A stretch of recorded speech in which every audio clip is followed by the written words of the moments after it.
আসসালামু আলাইকুম রহমতুল্লাহি ওয়া বারাকাতুহু। তো দেখতে পারতেছেন একজন কৃষকের হাতে সোনালী ফসল। তো আপনাদের ধান কিরকম হয়েছে? আল্লাহর রহমত মোটামুটি ভালোই হয়েছে। দেখতে পারতেছি হাতে একটি ধানের ছড়া নিয়ে আপনি দাঁড়ায় আছেন, প্রচুর ধান। হ্যাঁ, মোটামুটি ভালোই হয়েছে। এর আগে শুনছিলাম ধান নাকি মার গেছে বর্ষার পানিতে, আর এবার এবছর আল্লাহ দিলে বর্ষায় কোনো ক্ষতি হয় নাই। এবছর মোটামুটি টানা যারা ভালো ধান হয়েছে ইনশাআল্লাহ। এবার কাটাতে কয় মন করে হবে? এই 3-4 মন 5 মন হইতেছে। 5 মন হবে আর কি। হ্যাঁ। এতে আপনারা খুশি না বেজার? না খুশি আলহামদুলিল্লাহ।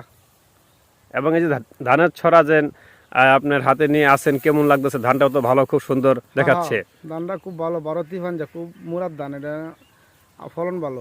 আচ্ছা, তো এবারকার তো বর্তমানে দেখতেছি ধানের শীষ নিয়ে অনেকেই অনেক কিছু বলতেছে, এই নিয়ে আপনি কি বলবেন?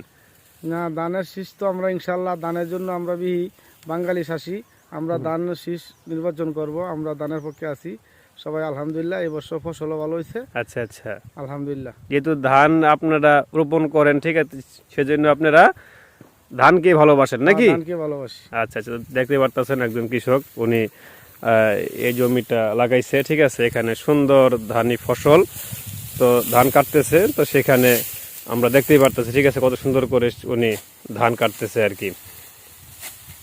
তো আসলে কৃষকরা অনেক পরিশ্রম করে, ঠিক আছে, পরিশ্রম করে তারা কিন্তু সোনালী ফসল তারা ঘরে ওঠায়, ঠিক আছে। তাদের জন্য সবাই দোয়া করবেন, এবং বিশেষ করে তারা ধান খুব ভালোবাসে, তারা ধানের পক্ষে আছে, ঠিক আছে, কারণ ধান যদি তারা না লাগায় তাহলে কিন্তু ওখান থেকে চাল হয় না, এবং কেউ কিন্তু ভাত খেতেও পারে না, ঠিক আছে। তো সেই সময় তারা ধানকে খুব ভালোবাসে, তারা ধানকে পছন্দ করে। কেমন লাগতেছে কাজ করতে? আলহামদুলিল্লাহ ভালো। রোদের ভিতরে কাজ করতেছেন, কষ্ট হচ্ছে না? না খুশিতে আনন্দে। আচ্ছা আচ্ছা, ধান কেমন হয়েছে? মোটামুটি আলহামদুলিল্লাহ ভালো। ধানকে খুব ভালোবাসেন নাকি? অবশ্যই ভালো।